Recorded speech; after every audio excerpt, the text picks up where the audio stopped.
Bonjour à tous. Je m'appelle Patrick Lecante. Je suis maire de la commune de Montsénérito-Négrande, président du comité de l'eau et de la biodiversité de Guyane et administrateur de l'Office français pour la biodiversité. Mon histoire avec le liquide, avec l'eau, est ancienne. Dès ma plus tendre enfance, j'ai été donc bercé, baigné dans ces rivières, ces criques, ces fleuves que nous retrouvons donc à Montsénérito-Négrande et dans l'île de Cayenne. Ça m'a donné donc un formidable envie d'engagement donc pour préserver ces milieux qui sont véritablement vivifiants.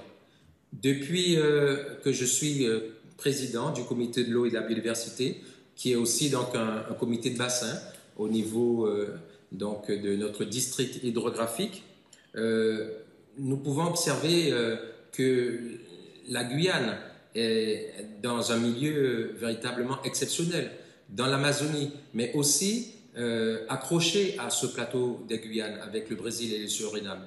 Nous avons donc la possibilité d'avoir une gestion transfrontalière avec nos deux voisins, le Suriname, le Brésil. Nous partageons deux bassins versants. Et cela donc est essentiel. Dire que avec le Maroni, fleuve frontière donc du côté du Suriname, c'est 66 000 km² de bassin versant.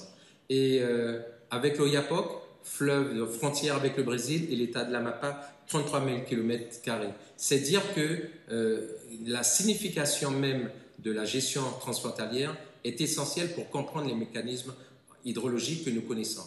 Tout cela dans la préoccupation actuelle du changement climatique, des modifications climatiques qui nous imposent véritablement à nous poser toutes les questions. Face à ces constats, eh bien, nous observons aussi malheureusement une très nette dégradation ces 20 dernières années, observée par l'Office de l'eau et donc de la biodiversité de Guyane. Entre les deux stages, entre les deux plans de gestion, donc le deuxième et le troisième, nous avons pu observer donc une dégradation de plus de 7 points donc, du bon état des masses d'eau de la Guyane. Et cela est une préoccupation majeure, à cause notamment donc, des différentes pollutions anthropiques, mais essentiellement celles liées à l'orpaillage illégal partout sur le territoire. Et voyons justement dans le détail que disent les chiffres de l'orpaillage illégal avec vous, Jocelyne El-Gouache, bonsoir. Bonsoir Lilia. Alors en quelques chiffres, racontez-nous un petit peu ce fléau en Guyane. Une précision, les données les plus récentes viennent du rapport de la commission d'enquête parlementaire sur la lutte contre l'orpaillage illégal en Guyane.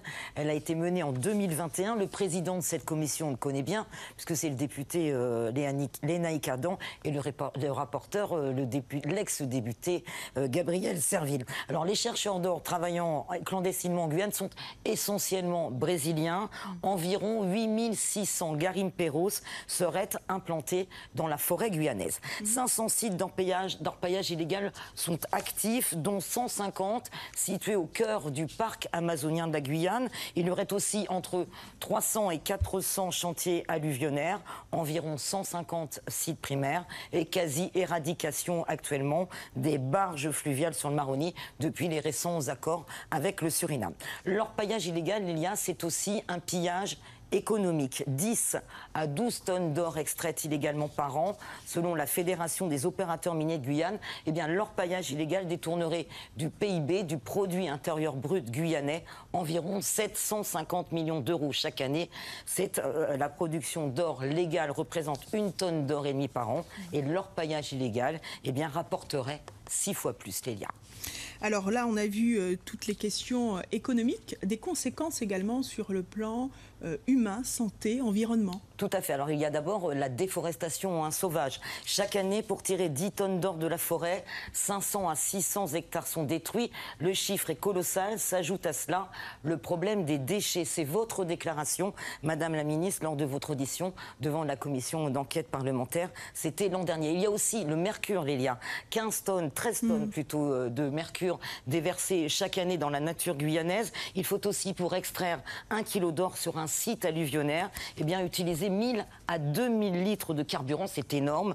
Et puis, c'est aussi 5 tonnes de boue rejetée dans la nature pour seulement 50 à 100 grammes d'or produits. Alors, c'est aussi la pollution de l'eau. Patrick Lecante, le président du comité de l'eau et de la biodiversité de Guyane, déclarait lors de son audition, plus de 40% des masses d'eau de la Guyane ne sont plus conformes aux directives cadres européennes. Et puis, il est aussi probable que ce déclassement les touche bientôt dans leur ensemble. Le service public d'eau potable ne dessert que 70% de la population guyanaise. Et puis, pour être complet, l'orpaillage illégal, c'est aussi notre santé, l'empoisonnement des populations locales, avec 87% des femmes du Haut-Maroni qui présentent actuellement des risques au niveau fœtal pouvant engendrer des malformations. Et il faut savoir aussi que 40% des enfants du Haut-Maroni sont contaminés au-delà du seuil à ne pas dépasser, selon l'OMS, l'Organisation mondiale de la santé. Merci, Jocelyne. Les données, nous les connaissons aujourd'hui. Ce sont notamment celles qui nous sont indiquées donc, par les mesures qui sont faites dans ces masses d'eau, avec des matières en suspension très très importantes, mais particulièrement donc, le dépassement de la norme OMS de 0,5 microgrammes, donc, que nous pouvons observer dans des régions, donc, notamment de l'intérieur du pays, là où nos populations, donc, celles qui vivent en lien directement avec la nature et qui s'alimentent donc, des poissons, le fameux aymara, eh bien, posent aujourd'hui donc, des problématiques de santé humaine. Voilà ce que nous pouvons malheureusement observer, c'est-à-dire la prégnance partout sur le territoire désormais du mercure. Face à cela, que faire? Bien sûr, s'engager pour une lutte sans merci contre l'orpaillage illégal, mais surtout coopérer. La coopération, nous l'avons envisagée, nous l'avons même créée à l'occasion donc, du dernier forum mondial de l'eau qui s'était déroulé donc, à Brasilia, et nous avons mis en place, grâce au soutien de tous, l'État, la CTG, cette mesure qui est même fléchée comme étant une mesure phare donc, du plan de biodiversité du gouvernement. Le projet Bioplateau est une solution adaptée aux préoccupations que je vous ai signifiées tout à l'heure.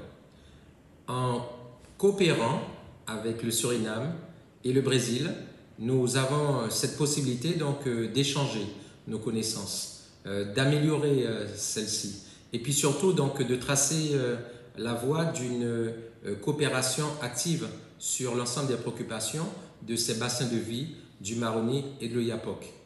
Un exemple récent, nous avons pu mettre en place donc une balise hydrographique sur le fleuve Maroni de façon à pouvoir mesurer les hauteurs de l'eau. La préoccupation du changement climatique nous permet de dire aujourd'hui que avec les fortes précipitations, les eaux montent partout sur le territoire et deviennent un enjeu majeur pour la sédentarisation même des populations le long des fleuves du Maroni et de l'Oyapock. Je pense aussi à ceux qui vivent à Camopi.